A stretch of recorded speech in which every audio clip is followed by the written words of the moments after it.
Hello, I'm Louise. I'm a counsellor in Faversham.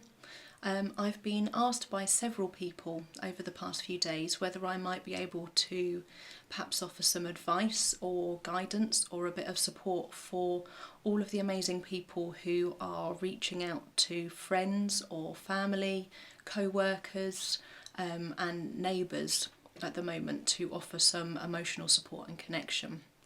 You're doing an amazing job. It's really needed. Everybody at the moment is feeling the need for that connection. We all need to feel that in some way or another someone is alongside us and knows what we're going through, even if we can't physically be alongside one another at the moment. So I wanted to encourage that.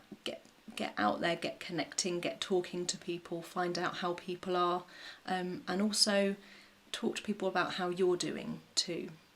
It's one of the most affirming things that I've seen, I think, recently.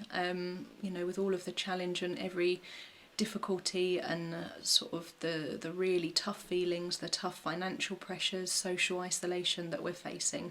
Actually, it's really affirming to see so many people connecting and offering support, offering what they can, and also accepting support and help. That's something that we're not always very good at doing. So that's really lovely to see, and I hope that's something that we can carry forward even after this crisis is past. So there's a few tips that I can share with you for making sure that when you do reach out to people, when you do offer the opportunity for people to have those difficult conversations or talk about how they're feeling, that people really feel understood and heard. And then it also enables you to properly understand and hear where someone is coming from too. So this is not training to become a mental health professional. This is not counsellor training. This is about sort of being a human and being as good a listener as you can be. If you really are worried for somebody's well-being, concerned that someone's at risk of harm to themselves or others, please do reach out. If someone's in imminent danger, then it's 111 or 999 to contact the emergency services, or you might want to encourage somebody to reach out to seek professional help. I will share a link to a page that's got lots of contact details for that too. So some of those key skills. So active listening is really important here.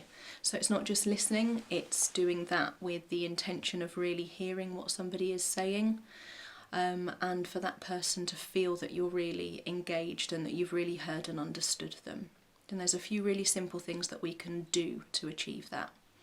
So the first important thing is make sure that you can really focus on what that person is saying. So at the moment where a lot of our contact is by phone or by video message, you're going to want to make sure you've got a quiet space where you're not going to be interrupted or disrupted. You want to make sure you've got a good signal and you can actually hear somebody. If you start a phone call or a video call and you can't hear them, then tell that person, be honest.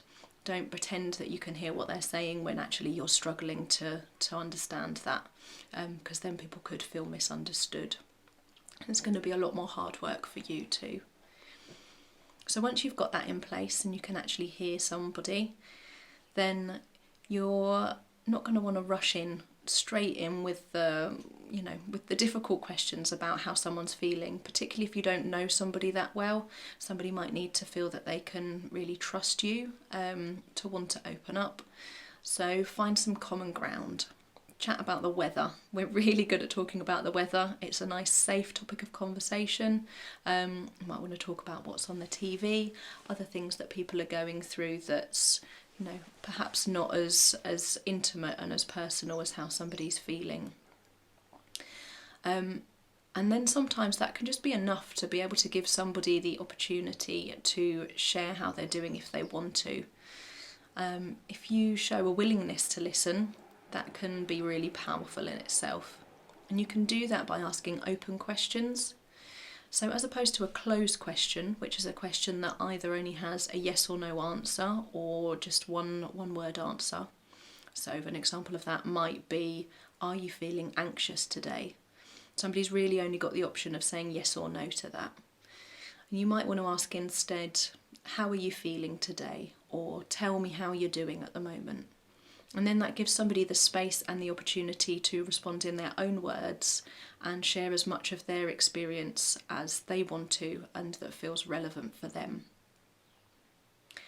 After you've done that, you might want to show that you have heard and that you've understood what somebody has said to you. And a really simple technique for doing this is repetition. So it's repeating one of the key words or two of the key words back to somebody. So perhaps somebody says, actually, I'm really stressed today. I'm really worried about my family. I don't know when I'm going to get my next lot of shopping in. I can't get outside. You might say, oh, you're feeling really stressed at the moment, or you're finding this really stressful and you're worried about your family. And that then gives somebody the opportunity to correct you, perhaps, if you've misunderstood or heard them wrong. It also gives them the opportunity to explain a little bit more about why and how they're feeling that way, and it shows that you've heard that key feeling. Now, it can be really, really difficult not to try and encourage people to look on the bright side or try and cheer people up. And that's a lovely quality, I think, that we have as people, that we want people to feel okay and happy, and it makes us feel better when we think that we've cheered somebody up. But sometimes people just need someone to hear actually that things are not okay at the moment and that we're struggling. And if you can leave that there in the conversation with the acceptance that actually things are hard at the moment, that can be really important to people to actually feel understood and that their feelings are heard.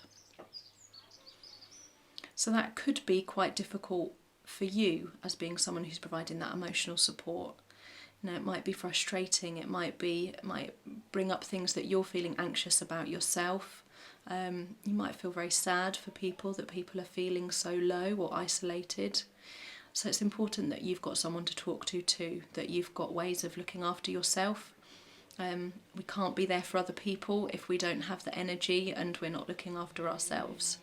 And there's loads of brilliant tips about self-care and looking after ourselves out there at the moment. I suggest you do that, and find somebody that you trust as well to talk to about how you're feeling. I think those are the key tips that I've got. I'm going to share a link to the Samaritans listening tips page as well. It just gives a little bit more detail about the same things that I've said here, and it's got some other great advice about having difficult conversations with people, particularly where the usual professional avenues for getting emotional support perhaps are more limited at the moment, and perhaps under a bit more pressure. So we can all be there for each other as best as we can be.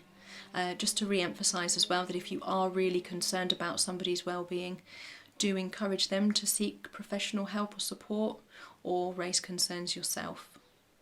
Okay, thank you for being there for one another. It's wonderful to be part of a community where that's happening. I'll be here as much as I can to kind of offer support and guidance. Let me know if there's anything else that would be particularly useful to know at the moment.